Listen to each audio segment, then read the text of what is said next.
Bien, perdón, en la parte número uno llegamos hasta el planteamiento del problema, que es la parte que nos hace comenzar verdaderamente la investigación.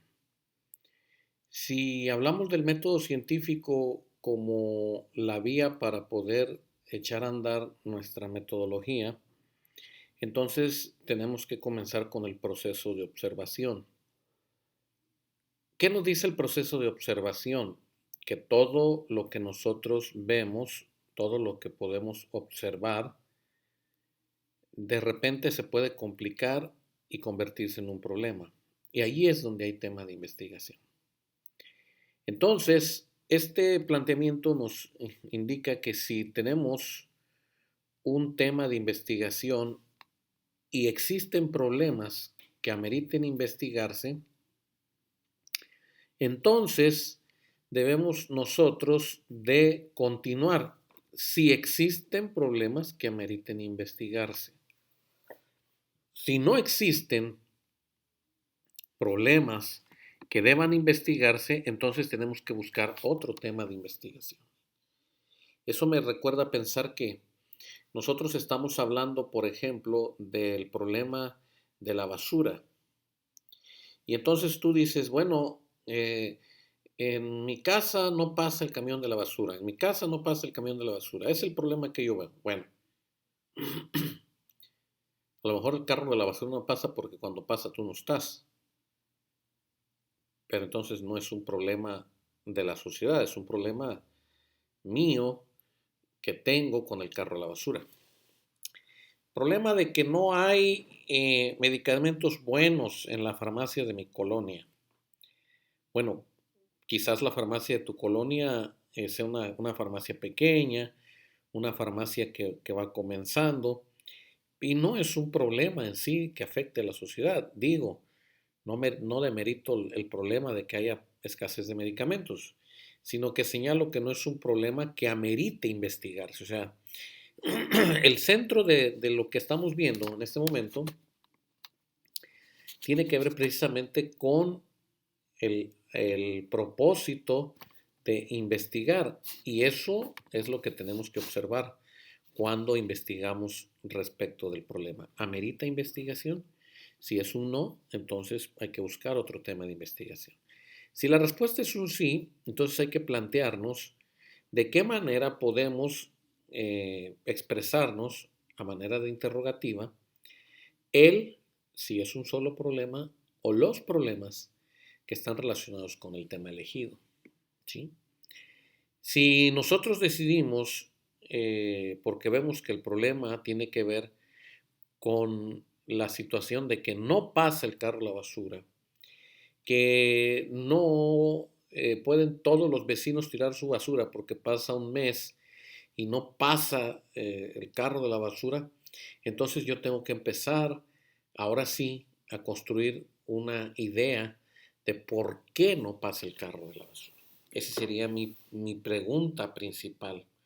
¿Por qué no pasa el problema de la basura en mi calle, en mi colonia, en el lugar donde vivo? Entonces surge una pregunta que debo de contestar y eso lo voy a contestar con investigación. ¿Cuántas familias se afectan por el hecho de que el carro de la basura no pasa por nuestra colonia, por nuestro lugar donde vivimos? Entonces tenemos que ir a censar, contabilizar cuántas casas. Mediante un método X, tengo que ir a ver, tengo que ir a preguntar, tengo que ir a conocer más de cerca. Tercero, ¿cómo está haciendo la gente para resolver el problema de la basura? ¿Qué estoy haciendo yo? ¿Qué están haciendo los demás? Eso es investigación, pero comienza con preguntas, a maneras de interrogantes que tenemos que dar respuesta con la investigación. Y cada problema tiene al menos una variable dependiente y otra independiente. Cuando estudiamos metodología, vamos a oír mucho, vamos a escuchar mucho el tema de cuáles son las variables dependientes. Las variables dependientes son aquellas que por su naturaleza dependen de otras. ¿Cuáles son las variables independientes? Aquellas que no dependen de nada. Entonces, vamos a pensar que una persona que pone un vaso de agua al sol, entonces la temperatura va a cambiar el estado del agua y va a empezar esa agua a hervir por la temperatura. Entonces, el cambio, el proceso está determinado por el nivel de temperatura que existe. Entonces, en ese momento, la temperatura del agua depende de la cantidad de calor al que esté expuesto el líquido. ¿Sí? Es una variable que depende de.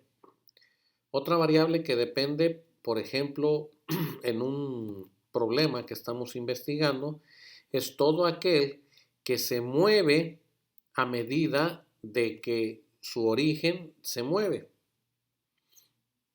¿Cómo lo podemos nosotros ejemplificar de una manera clara para considerar que el problema tiene al menos una variable dependiente? Entonces, decimos nosotros, bueno, regresando al problema de la basura, ¿verdad? Entonces decimos, bueno, tal vez en el problema de la basura, en lo que nosotros vamos a investigar, vamos a determinar qué es la variable. Perdón, ¿cuál es la variable? No es qué es. ¿Cuál es la variable que se mantiene dependiente? Entonces, nosotros, por ejemplo, hablamos que entre menos pasa el carro de la basura, más basura acumulamos. Si pasara más ocasiones el carro de la basura, menos basura acumulamos. Entonces, podemos ver ahí que de manera dependiente podemos encontrar esto en nuestro tema. Si no existe por lo menos una variable dependiente y otra independiente, entonces tenemos que replantear el problema. Por eso dije que la recolección es una variable dependiente. Depende esa recolección de hay basura, no hay basura. Depende de. Entonces, sin embargo, cuando nosotros encontramos esto en los estudios de investigación, nos damos cuenta que empieza a haber una lógica de qué variables son dependientes, qué variables no son dependientes. Por ejemplo, si hablamos de basura orgánica y basura inorgánica, y nosotros decimos, no importa si tú tienes bien separada tu basura, ¿verdad? Entonces, la separación de basura es una variable independiente. ¿Por qué? Porque independientemente de que tú la separes, el carro de la basura no pasa y el problema de salud lo tienes. Si hay una variable dependiente, entonces vemos una relación lógica entre las variables. Si no encontramos una relación lógica, tenemos que replantear el problema. Noten ustedes que 2 veces nos habla de replantear el problema. Y eso da como resultado elegir el tema que se ajuste a nuestros intereses de investigación. Bien, ¿qué es el desarrollo de la investigación? Pues el desarrollo de la investigación nos ha de definir cuáles son las características que resulten más apropiadas para comprobar las hipótesis de trabajo. Entonces vamos a seleccionar técnicas que pueden variar de acuerdo al tipo de investigación que se está realizando. Entonces, las técnicas seleccionadas son las que hacen que nosotros lleguemos a las conclusiones y dependiendo de eso vamos a tener nuestro tipo de investigación. Vamos a ver, en este desarrollo, qué técnicas podemos seleccionar. Entonces tenemos 2 tipos de investigación, por lo menos están agrupados, parte superior, parte inferior, la parte teórica, la parte pura y la parte básica. Y luego encontramos la parte aplicada, la tecnológica, la aplicada, práctica. Bueno, se repitió aquí. Y entonces vemos que en la parte teórica pura y básica tenemos observación, hipótesis, análisis y síntesis, inducción, deducción, teoría. En el segundo tenemos observación, análisis, hipótesis, experimentación, datos estadísticos, resultados y teoría. Estos solamente son selección de técnicas, lo vamos a ver más adelante conforme vamos avanzando en nuestro curso. Posteriormente tenemos el análisis de los resultados. ¿Qué es el análisis de los resultados? Bueno, ya Desarrollamos la investigación, utilizamos una técnica, encontramos elementos que pueden dar respuesta a nuestro planteamiento y entonces llegamos a el análisis o interpretación de los resultados. Esta es la última etapa del proceso y tenemos que interpretar los resultados. Normalmente en el mundo de la salud, que es el mundo que ustedes están conociendo o conocen muy bien, de repente nos dicen estudios de laboratorio y le marcan ahí palomitas a unas formas prediseñadas que tienen ya los médicos y entonces me va a traer de esto, de esto, de esto, de esto, de esto, de esto. Y entonces, como buen ciudadano curioso que somos, cuando nos entregan los resultados y los vamos a llevar al médico, encontramos un montón de cosas y empezamos nosotros a querer interpretar lo que está ahí. Repito, lo que está en la hoja es resultados. Ahí están. Lo que el laboratorista químico encontró y lo plasmó. Y entonces él dice, encontré tantas partes por millón. ¿De qué? Ya usted recuerda o sabe bien a qué me refiero. Encontré y empiezan, y ahí está. Y muchos laboratorios, por norma, ponen cuál es el estándar o el rango en el que se debe de encontrar la persona. De tal manera que esos son simplemente resultados puros. Entonces, primero tenemos que nosotros darle sentido a nuestros resultados y para eso vamos a ordenar los datos. Y se ordenan de manera gráfica. ¿Cómo se ordenan de manera gráfica? Pues a través de barras, a través de círculos, a través de líneas estadísticas y todo esto nos permite visualizar de manera más clara los resultados, polígonos, frecuencias, organigramas, etcétera, etcétera, etcétera. Otra forma de presentar nosotros nuestros resultados es a través de las tablas. Y las tablas con el reporte de los datos obtenidos, frecuencias de edades, ponemos la temperatura, la presión arterial, ponemos la estatura, ponemos qué sé yo. Y en forma de tablas nosotros damos a conocer nuestros resultados. Esto es muy común porque así es como nosotros vamos a poder interpretar nuestros resultados. Y luego tenemos que analizar los resultados. El análisis de los resultados refiere específicamente a que nosotros vamos a poner el gráfico, vamos a poner la tabla, vamos a poner el texto que indica qué es el resultado y lo vamos a analizar y lo vamos a desglosar. ¿Qué observamos en una tabla? Y en una tabla encontramos diferentes aspectos. El aspecto número uno es que vamos a encontrar lo que el autor o quien realiza la investigación encuentra. Y número dos, vamos a encontrar su interpretación. Pero cuando hay datos coincidentes con otras investigaciones, podemos hacer un cruce de información. Entonces yo digo que yo encontré esto en el tema de la basura de mi casa, de mi colonia, de mi ciudad, pero también fulano de tal hizo otro estudio similar al mío y encontró que las causas en su colonia, en su lugar de residencia donde él está, son las mismas causas que tengo yo. Y entonces ahí nosotros podemos hacer una combinación de análisis de resultados. ¿Para qué? Para posteriormente hacer una evaluación. ¿Y qué hacemos en una evaluación? Bueno, entonces acuérdense que nosotros vemos el problema de investigación, vemos que dentro del problema de investigación está implícito un objetivo, está implícito la hipótesis, está implícito un marco teórico, un marco de referencia, y a partir de ahí nosotros desarrollamos y obtenemos resultados para llegar a la evaluación y concluir si nosotros tenemos satisfacción de todo lo que nosotros encontramos para poderlo presentar ya a manera de reporte.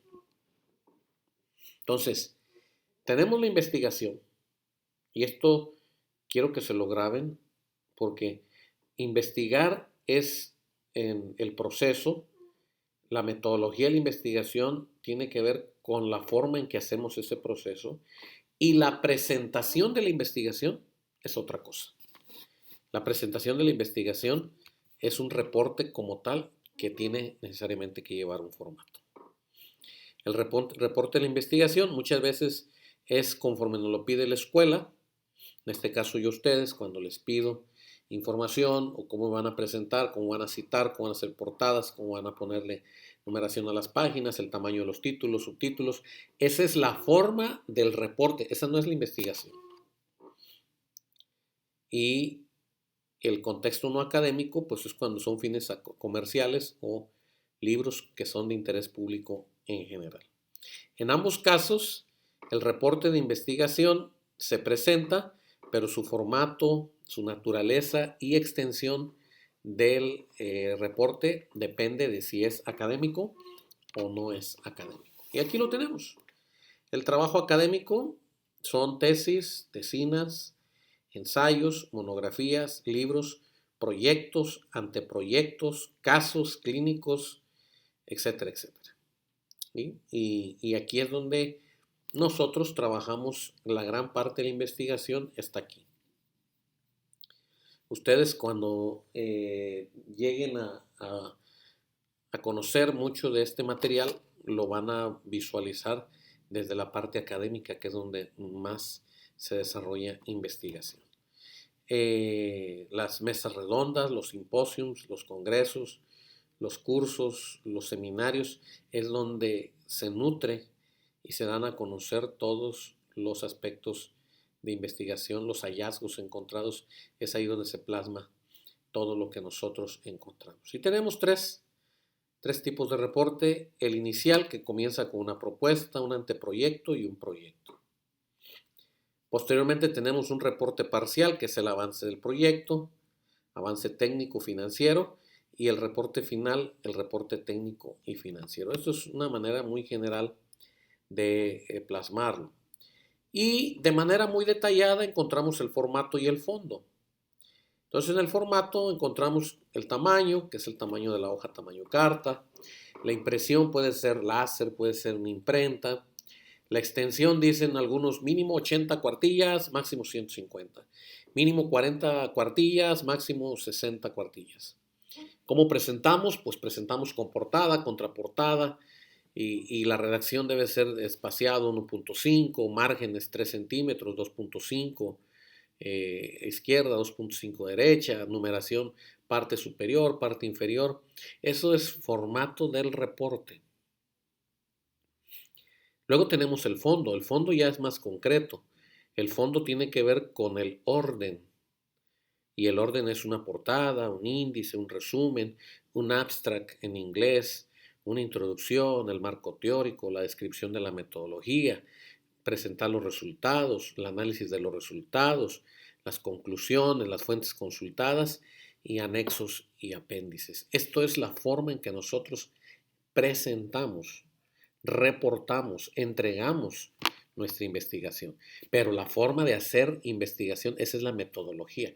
Son dos cosas diferentes y aquí ustedes van a aprender a hacer la metodología. Una parte muy importante, perdón, una parte muy importante que no debemos descuidar es la redacción. La redacción debe de tener un estilo. Y he leído gran cantidad de trabajos, muchos que son copy-paste, copian, pegan, copian, pegan, copian, pegan. Pero también he leído otros trabajos donde sueltan, arrastran el lápiz, como decimos, sueltan el teclado y empiezan a escribir.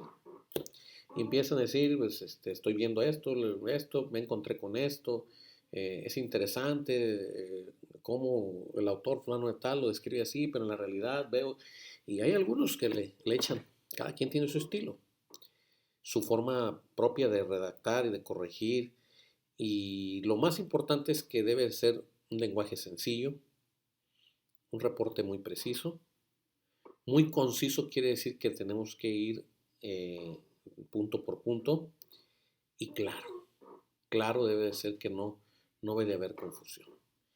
Y obviamente que las formas de hablar de ese reporte pues ya tienen que ver con un formato de comunicación.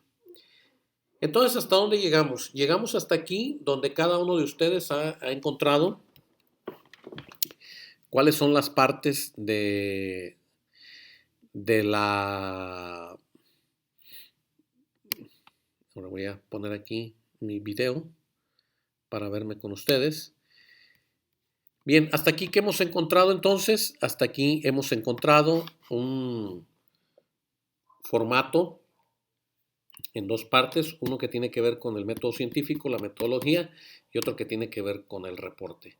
Finalmente, les deseo que tengan un buen tiempo de estudio, de metodología. Una buena investigación no comienza con un buen título, comienza con un buen planteamiento. Una buena investigación no comienza con un tema novedoso, sino un problema novedoso que podemos resolver. Una buena investigación no comienza con algo que ya muchos han hablado de él o de ella. Una buena investigación comienza con algo que no se ha hablado, que no se ha dicho, aunque sea mínimo, pero no se ha dicho. Finalmente, lo que tratamos es de realizar investigación y que ustedes lo sepan hacer de manera ordenada, que sepan llevar paso a paso y construir su propia investigación para que sea una investigación fuerte, robusta y a prueba de críticas y de señales. Entonces, no me queda más que animarles a que hagan una buena revisión de sus notas y hagan un buen planteamiento del problema. Y quiero cerrar con esto. Hace mucho tiempo tuve la oportunidad de estar con una persona que no me yo iba a ser su asesor y me decía muchas cosas de un tema que quería hacer y yo le decía, haz el problema, haz el problema, y no me entendía, no me entendía, no me entendía, no me entendía. Entonces, un día de plano no podíamos construir su planteamiento del problema. Entonces un día de plano le dije, a ver, vamos, te voy a hacer algunas preguntas. Y le empecé a hacer unas preguntas. Platícame de esto, platícame de esto, platícame de esto. Y me empezó a platicar. Finalmente cuando terminó le dije, me acabas de contar el problema. Sí, pero es que usted no me había preguntado así. Bueno, yo te di la oportunidad de que me contaras el problema. Me decías muchas cosas. O cuéntame el problema. ¿Sabe qué? Mire, la verdad es que yo no hallo cómo moverle al mouse aquí. Me pierdo yo aquí. Ese es mi problema. Yo sé escribir, yo sé poner figuras, sé poner color, pero mi problema es que no sé manejar el mouse. Ese es mi problema.